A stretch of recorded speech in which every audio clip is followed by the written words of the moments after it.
Cassie the Fox. I lost. The seventh snake sat back in his chair, exhausted even though he had been playing a simulation. The desperate dodging, the careful shots, that impulsive dive at the end, the high-intensity action echoed with his heart. He did not even begrudge his loss to Cassie the Fox. That final dive had been an attack that would have resulted in a Pyrrhic victory at best. Fighting in a way that killed 1,000 men, while losing 800 might be fine in Iron Spirit, where repairs were cheap and fast. In the real universe, such a reckless action was a good way to find yourself into a coffin or retire to a desk job. Triceratops. That was amazing. Oh, the seventh snake. I know. I'm going to pay for it in repairs.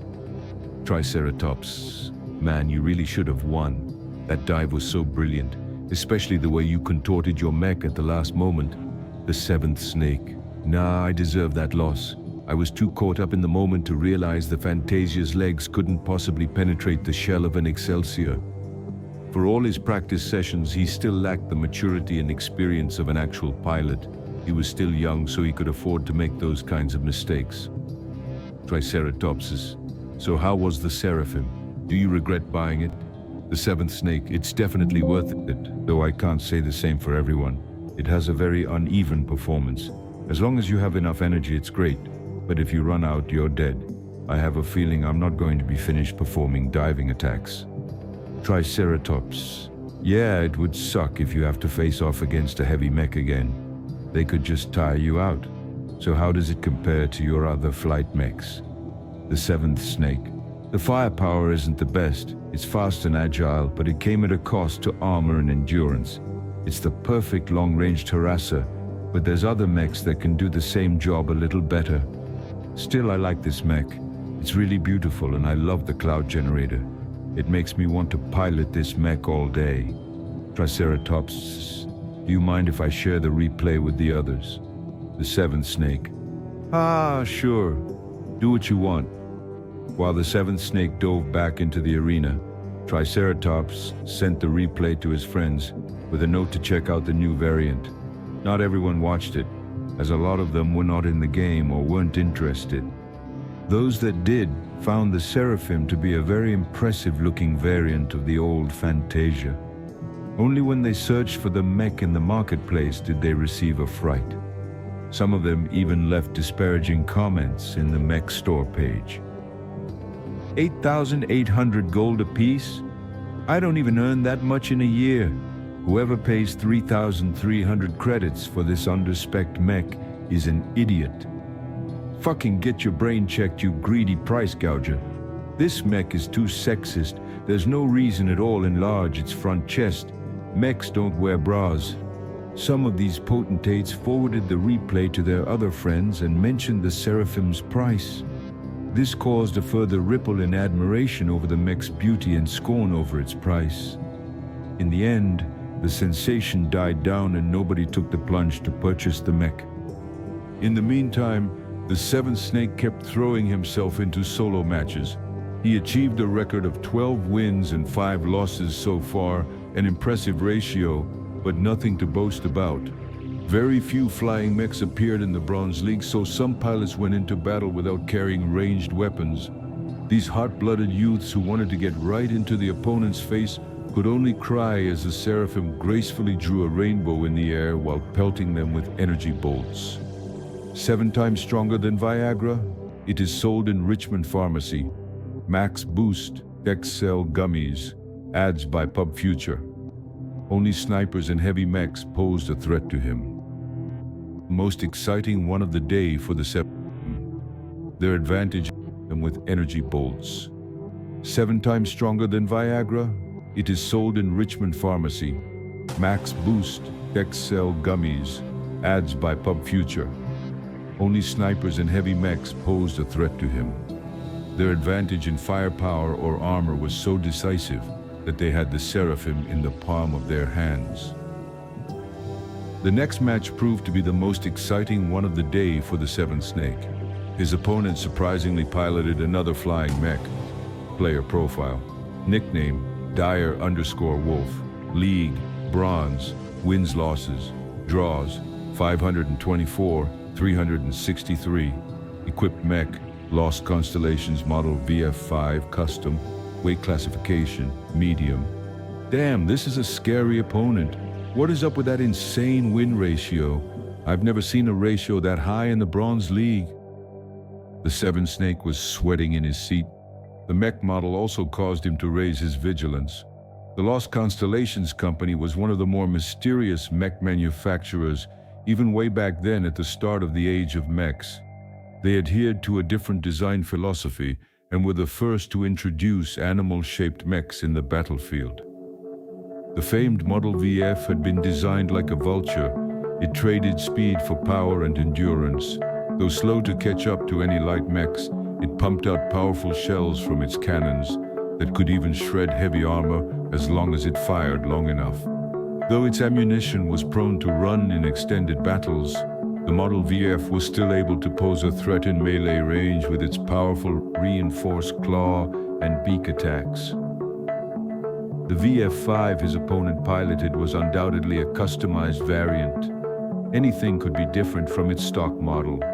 The Seventh Snake had no way of guessing what his opponent preferred and simply reserved his judgment. The battlefield finally loaded, revealing an empty urban environment. The map consisted entirely of a densely packed downtown city.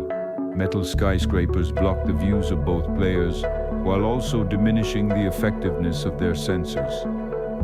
I could get ambushed easily by the VF if I blunder around. It's best to wait for my opponent to come to me, the Seventh Snake deduced.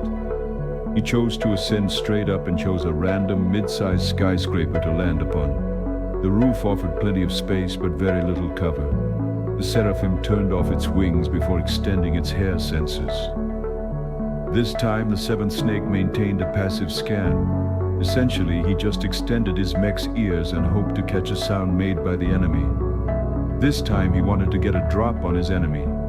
If he could take the time to make his first shot, he might be able to cripple the VF's wings. He stayed patient as 5 minutes passed. The time limit for a solo battle was 30 minutes, so he had plenty of time to spare. He was prepared to stand there and wait 25 minutes if necessary. He really couldn't relax against an opponent with such an impressive win record. The sweat trickled down the back of his neck as he continued waiting patiently. The alarm at the 13th minute almost threw him off the seat. Finally, "You moved."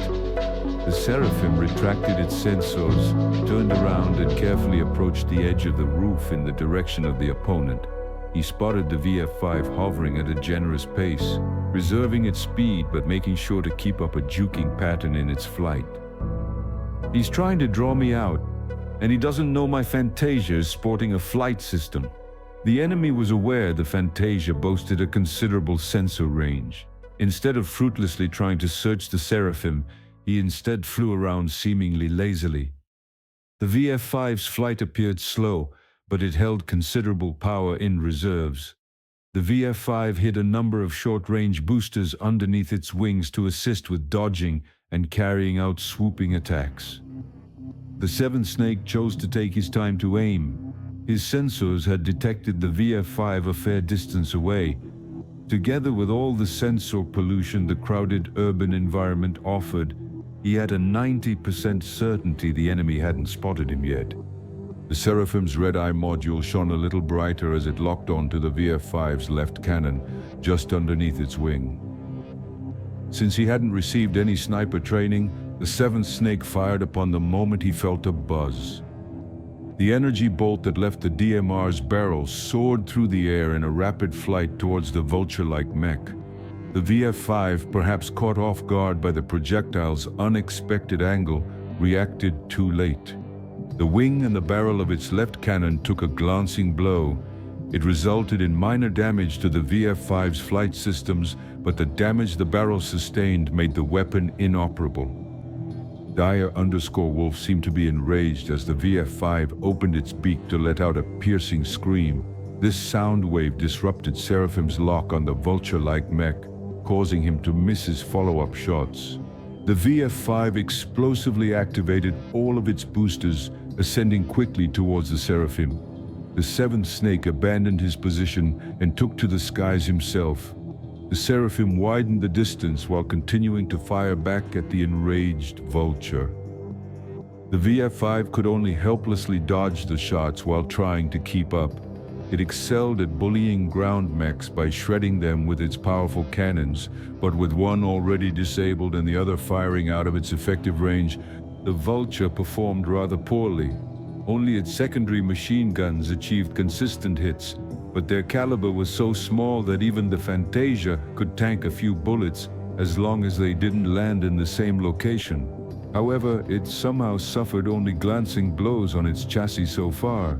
The seventh snake kept trying to hit the VF-5's essential systems, such as its wings or its engine, but only managed to clip armor or negligible systems. This bastard's dodging pattern is strange. The seventh snake grew more suspicious as his shots kept leading away from where he wanted them to go. I got it. He's fooling my aim assist. The early versions of aim assistance were easy to fool. Certain movement patterns easily led its internal computers to overcompensate its aim in a faulty direction. This wasn't easy to accomplish in practice. It took an unusually avid mech pilot to even be aware of this solution. In any case, now that he knew what was wrong, he disabled the red eye. This pretty much had an immediate impact on his DMR's accuracy. His shots spread much wider now, sometimes missing the vulture by 30 meters even. He couldn't help it. Firing a rifle in mid-air was hard enough. Traveling swiftly while trying to dodge the vulture's return fire only added to the instability. Nevertheless, the almost perfectly random distribution of shots threw the vulture off guard for a second time. Since even the Seraphim's pilot couldn't predict where his shots landed, his opponent could forget about figuring out a pattern. The exchange continued on for a handful of minutes. The VF-5 appeared miserable as its chassis sported a lot of scorch marks and ran low on ammunition. It succeeded in preserving its important systems, only suffering major damage to its massive wings. The vulture was built to be robust among the flyers, so even if it lost half its wings, it still maintained its capability to stay afloat. The Seraphim, on the other hand, survived the sporadic barrage of solid projectiles with a few dents. It suffered an unlucky hit at the end when a cannon shell managed to hit the rifle.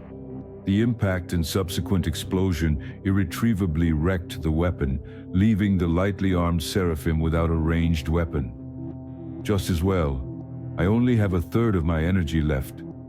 Both sides knew this match would be decided up close. The Seraphim ceased running, turned around and approached the VF-5 cautiously while unsheathing its combat knife. The rainbow cloud spurting from its rear gave the angelic mech a majestic appearance, as if it was a queen that claimed the skies as its domain. The VF-5 let out an indignant cry from its beak as it accelerated in a sudden fashion, eager to challenge the interloper. While its half-wrecked wings reduced the power of its flight, its plentiful thrusters still provided a substantial amount of explosive acceleration. The vulture flew out with its sharp and menacing claws stretched out, the force of its approach enough to wreck any Fantasia-based chassis in a head-on collision. The seventh snake flitted to the side and used his superior agility in the air to keep his mech safe. He swiped the VF-5 with his combat knife, scoring occasional hits, but unable to deal any critical damage. The cloud generator spurted out so many colorful clouds that the streets were almost completely obscured. This didn't affect either mech's performance, as they both switched to alternate vision modes that could easily see through the clouds of vapor. Somehow, the VF-5's pilot managed to orient his mech in a way that presented its most armored portion towards the Seraphim. This let the VF-5 use its abundant armor to block the small knife. If the Seraphim's arms possessed more power and carried a better weapon, then it would have carved the VF-5 apart by now. Instead, it had to dodge the VF-5's fatal claw strikes with every approach, suffering a few glancing blows in return, one of which simply sheared off both its legs at the knees. The seventh snake felt constricted, and as his energy reserves fell to the last 10%, he again staked odds to a final blow. He stopped dodging sideways and flew towards the VF-5 head-on. The vulture noted the change in strategy and extended its claws and its beak in anticipation. At the last moment, The Seraphim chose to dodge to the bottom right, straight at one of the VF-5's claws. The reinforced limb tore through the Seraphim's thin armor plating. The angelic mech's head crunched loose while its torso had been sliced halfway through, disabling countless essential systems. The VF-5 suffered catastrophic damage in return. The Seraphim's combat knife sunk deep in its chest armor, and while it suffered little damage so far, the close-range strike possessed enough momentum to carve through its plates. Red liquid leaked out of the gaps. The Seraphim had succeeded in piercing the cockpit with its last gambit. Both mechs lost their propulsion and fell. Winner, the seventh snake. Visit and read more novel to help us update chapter quickly. Thank you so much.